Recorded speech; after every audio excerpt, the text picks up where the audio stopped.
please subscribe and don't forget to press the bell icon to get notified whenever we upload a new video. All right, then first up, let's take a look at the Asian markets. They are in fair amount of green territory after the sort of drubbing that we saw yesterday, after the drubbing that we saw on the Wall Street. So the Wall Street recovered, the Asian markets have recovered too. Wall Street, remember, Dow Jones yesterday was up about 567 points after a wild day of trade. So the Nikkei, that one's up about 3%.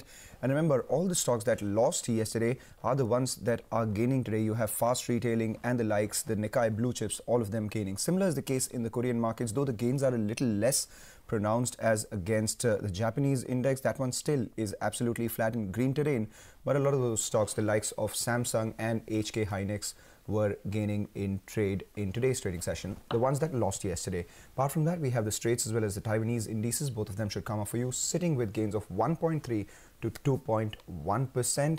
And if you take a look at the SGX Nifty, yesterday we lost and then gained, and today it indicates that we'll gain a little more, 116 points. So that means we'll start above that 10,600 mark, Anisha. Well, looks likely that we'll start above 10,600 for the Indian markets, and that is because the cues from the US markets were strong. Remember, the US indices rallied after a rout in the previous two sessions. The Dow closes 567 points higher. The S&P 500 ended with 1.7% gains, with the tech as the best performing sector, while the Nasdaq Composite gained to over 2% to close. CNBC's Hampton Pearson gets us a wrap of all of the action on the Wall Street. It was another roller coaster ride worthy of anything at a Disney theme park, down as much as 567 points during the 10 o'clock hour before surging about 367 points in the next 30 minutes. The final half hour of trading, the Dow took off like a rocket, up more than 600 points before closing up 567 points, 2.3% higher at the close. As for the other major averages, the S&P up 46 points, 1.7%, the Nasdaq adding 148, 2.1% higher. Boeing, Goldman Sachs, Home Depot leading the big rebound. The biggest losers went to high dividend companies, including utility and real estate companies. The yield on the 10-year Treasury note rose to 2.78% from 2.71. The dollar index last up about 0.13%, with the euro up 0.11%, 123.80 the close there. U.S. crude oil falling 76 cents or 1.2% to close at 63.39 a barrel in New York. Brent crude, the benchmark for international, losing 76 cents, 1.1%, 66.86 a barrel to close in London. Now, looking back overall at the markets, the Dow is up 21% over the last 12 months, the S&P up 500, and this was the biggest comeback for both the Dow and the S&P since October of 2011.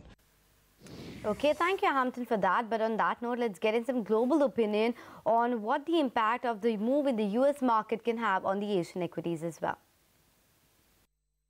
You know, when you get to a situation where every month last year saw the S&P closing on a high or higher, it got to the point where we think complacency probably crept in. Positions, particularly volatility-related positions, were probably built too far in one direction, and those clearly are being cleared out now and shorts being covered.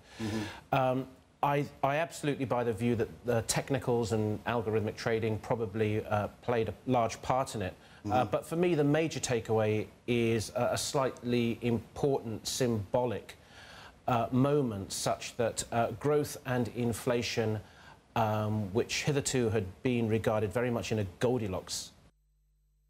What's happening in the markets is really, it's really sentiment driven and it's technical factors. But if you look at some of the fundamentals and even so in Asia, our portfolio managers have just stayed calm. They've stayed on the sidelines.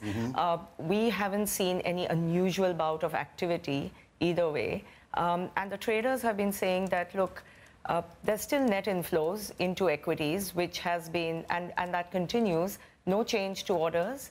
But having said that, if volatility continues to spike, you know, you could see some selling in the markets. But until then, it was business as usual, really.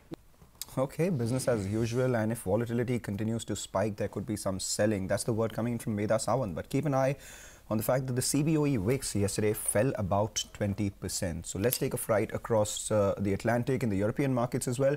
Major indices ended lower amidst the global sell-off that we saw on the Wall Street. However, we saw them off the low point of the day. So if you take a look at the FTSE, CAC and DAX, all of them ended about 1 to 1.5% of the low point of the day. So it'll be very interesting to see what they open at in today's trading session, given the subsequent recovery that we saw in the Dow Jones and the green that we're seeing on the Asian screens. So the FTSE futures, that one's actually indicating a gain of about 1.5% as we open. So if you take a look at the FTSE futures, that one indicates green. If you take a look at the peripheral indices yesterday, they saw some bit of red, but the emerging markets, the Russian index saw some selling, the Brazilian index should come up for you, trading with a gain of 2.5%.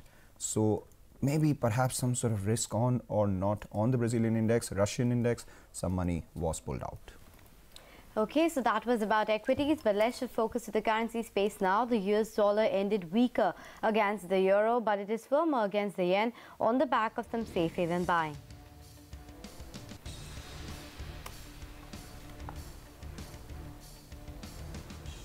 In the world of commodities, crude oil prices extend losses on the back of volatile stock prices and dollar strength. The onset of refinery maintenance season also weighed in on oil futures. And from the precious metal space, gold prices touched a 2.5-week low as higher interest rate expectations and strength in the dollar index weighed on the precious metals. Well, back home on the Wall Street, it was the 6th straight session of losses for our markets. The Nifty turned negative for 2018, but recovered over 200 points from the day's low. The Sensex ended 560 points lower after recovering 700 points. Mid-caps mirrored the fall in the blue chips as well. But how are the cues stacked up for the day? Naveen joins us to tell us more. Naveen, good morning. Tell us how the cues stacked up for the day. Good morning, Anisha. Yesterday, while ending the trade, I don't think most people would have thought that we would be entering today's trading session with such positive cues. So beginning with Dow, remember after a huge volatility, Dow ended almost 560 points up. On the other hand, the Asian markets also, there's looks like a sea of green in the Asian markets. Your Nikkei is up close to 3%. Kospi is also flattish but with an upward bias. Only European indices, which ended the day yesterday, they saw a cut. But nevertheless, SGX Nifty, that is indicating a jump of more than 100 points. So overall, fairly positive cues is what we are entering into this trading session with. Also, apart from the global cues, the second important thing to watch out for will be the monetary policy, which will be hogging in the limelight in the second session of the day. So CNBC's poll is suggesting that we will see more or less a hold in terms of the rate. But after a long this thing, we will be seeing more, the eyes will be clearly on the talk rather than the walk from the RBI governor. So also keep an eye on the stance from the RBI. Apart from this, if you see yesterday's session, we broke the 50-day moving average of around the 10,552 level. So important to note whether we will be ending today's day above that level. Apart from this, the institutional activity was also fairly, I would say, positive, given the fact that although FII sold around 2,300 crores, but DIIs, they came in for the rescue with a buy of close to 1,700 crore in the cash market. But keep an eye on one thing, that is volatility. Yesterday, India VIX fell from the 40% highs to 24%, but still, given the global cues today, we would expect some bit of that in the rub-off in the Indian markets also. Back to you. All right, Naveen, fair point there. We'll keep an eye out on the levels that you mentioned, as well as the fact that we are seeing some bit of green, especially on the SGX screen. What are the stocks that you're keeping an eye out on today? Well, whole lot of stocks, Mangalam. To begin with, Dish TV will be clearly one of the stocks that the street will be keenly watching. Although they came up with their Q3 numbers, not very positive. Margins have been below what the street was expecting at around the 27% mark versus the 30% estimated by CNBC TV18 poll. But the company has alluded to the fact that they will be going ahead with the merger with Videocon, which is a fair bit of a positive, given the fact that we can expect synergies of close to 540 crore in the next financial year. So that comes in as a positive for Dish TV. On the other hand, Hero MotoCorp, steady inline earnings, steady as steady can be in terms of the profit growth, 805 crore versus a poll of close to 808 crores. Margins have come in at 15.9%. Remember, CNBC TV18 was estimating a margin for Hero around that 16% mark. So inline set of numbers for Bank of Maharashtra. Consistent in terms of giving net losses, that is what Abhishek tells me. 8th consecutive quarter of net loss for the company, and it seems to be widening. On the other hand, Tata Chemical, after the restructuring that the company has embarked into, we have been seeing an improvement in the margins given the fact that the soda ash numbers, they have been propping up and the margins have improved by close to almost 100 basis, more than 1,000 basis points for Tata Chem. On the other hand, Gujarat Alkali's caustic soda prices, they have been clearly propelling the growth for their margins as well as revenues. Margins have come in at 29% versus 17.5% for Gujarat Alkali's. Rural electrification, that is REC, also worst quarter in terms of the asset quality. On the other hand, one more company, DIC India, this pigment maker, I don't know what exactly are they doing for the last 10, 12 quarters. Another, you see a loss of close to 10 crore and margins have also been deteriorating. Gandhi Special Tubes, don't talk about that much, but still the operating margins, they have jumped to 37% versus the 30% mark for the company. The other Heritage Foods as well as Vindhya Telling, steady set of numbers, but these two companies also. Back to you. Okay, Naveen, thank you so much for that. But as you mentioned, the important key for the markets today would be the RBI policy that is due later this afternoon. It is, and the big news today will be the Reserve Bank of India will be presenting its monetary policy review today. A CNBC TV18 poll suggests that the central bank may hold fire this time as well. Ritu Singh joins us with the highlights. Ritu? Well, the bond markets and as well as the banks have already signaled the end of the rate cut cycle, and that is what our poll predicts. The Monetary Policy Committee will also do on the 7th of February. 100% said they do not expect any action on the repo rate front. In fact, we asked them what action they see for the entire calendar year, and 40% believe that the rates will be left unchanged at 6% throughout 2018, but 60% believe that with the risks to inflation rising, there is a chance of a 25 basis point hike in the second half of this year. We also asked them the statutory liquidity ratio, if any change is expected, but none of the respondents expect any change on SLR. On the macro, however, the street was more divided as far as the FY18 GVA forecast of 6.7% is concerned. 50% of the respondents believe that it will be left unchanged, but the other half believed it could be lower to match the CSO estimates. On inflation as well, you know, this 4.3 to 4.7% forecast for the second half of this year, a majority believe will be raised given the threat to inflation from rising crude oil prices, as well as the government's promise to increase the minimum support price, can both impact inflation in the second half of this year. For FY19, 90% believe the range will be left unchanged for now, but there could be revision later when more data emerges. We also asked them what the tone, the stance of the policy will be. 100% said they expect RBI to maintain the neutral stance. And lastly, we asked them the statement itself, will it be more hawkish or dovish to the previous policy? The majority believes that given the risks to inflation, it will definitely be more hawkish than what we saw in the previous policy. Okay, thank you, Ritu, for that. So more hawkish voice is what we're expecting from the RBI today. But now let's go across to Lata Venkatesh, who joins us now to tell us what the markets will be keeping an eye out for in today's rate decision. Lata, good morning. Will a pause mean good news for the markets at all? Good question, Anisha. You know, I wanted to title this won't shoot, but finger is on the trigger. Okay. So, you know, if it is as Ritu's poll shows, and as your question, suggested, a hawkish pause, it may actually be bad news for the market because the sword is hanging on their head. You don't know whether it will be April, and that's the signs that the market will look for, but that looks like the 99% probability. But there is the other 1% probability that, it's a neutral hike. You hike and then say it's one and done. And, the market is then able to go ahead and price it in. Actually, if you looked at some of the index swaps, overnight index swaps, which is the only product we have by way of a derivative, that one is already pricing in 2 hikes this year. So actually, it may be relief for the market. But just quickly to tell you what the market will be watching for in terms of nuances. First, it will watch for what will be the forecast for inflation for March 2019. Because this is the first time we will get that. We do have a monetary policy report which is prepared by the Reserve Bank's research team. That came 6 months back. And that said that for FY19, it will be between 4.6, 4.9, 4.5, that kind of over 3 periods, which means March 2019 will end at 4.5. Now, if the Reserve Bank were to revise it higher to say 5%, then it actually can be a very hawkish policy. So that is the number you have to first look for, March 2019. That number is even more important than whether they hike or pause now. The second point to watch will be what do they say about the MSP hike as well as fiscal deficit.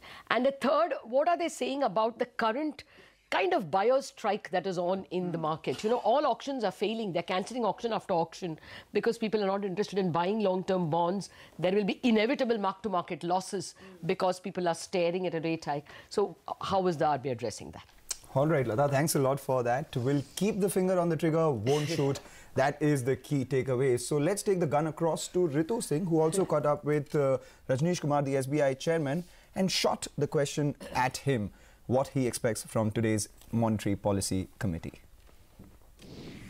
Most of the panelists today felt that there will be no change. That's right. So, but what else do you want to hear from the regulator on liquidity? As you said, you know, bond yields have risen, liquidity is very tight in the system, and the RBI continues with its neutral stance.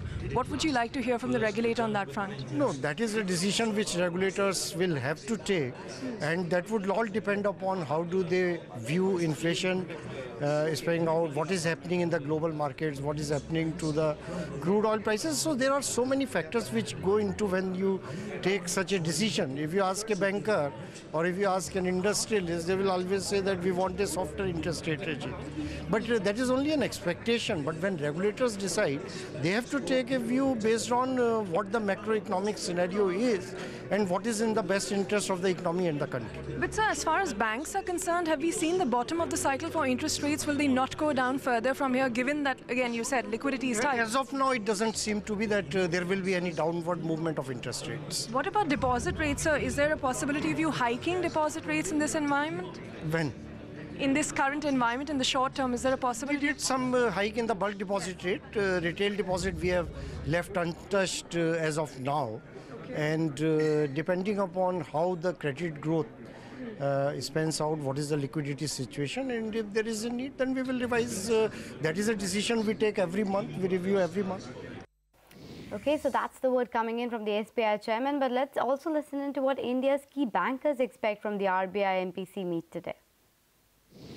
I also think tomorrow no action. Regarding when the rate hike will come, I don't expect any rate change, but yes, rates will go up. When the monetary policy rates go up, we don't know, but I think the deposit and lending rates, you are already seeing some increase in the market rates already. I don't expect a rate hike. There are factors for and against, the US interest rate going up, potential inflation, etc. But on the other hand, there is also a desire that the rates must be kept at a level which will promote economic growth. Let's see how that plays out. All right, then let's take a short break. Come back. We'll get back on the earnings expectations. We'll get expectations from pharma majors Cipla and Auto Pharma.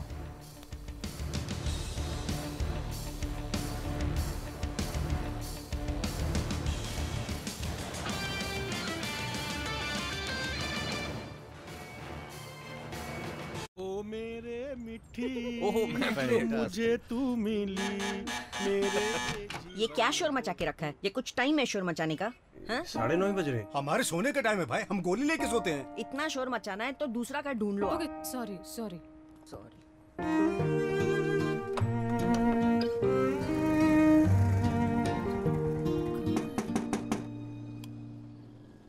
आखिर घर को अपना कह पाने का इंतजार कब तक करोगे?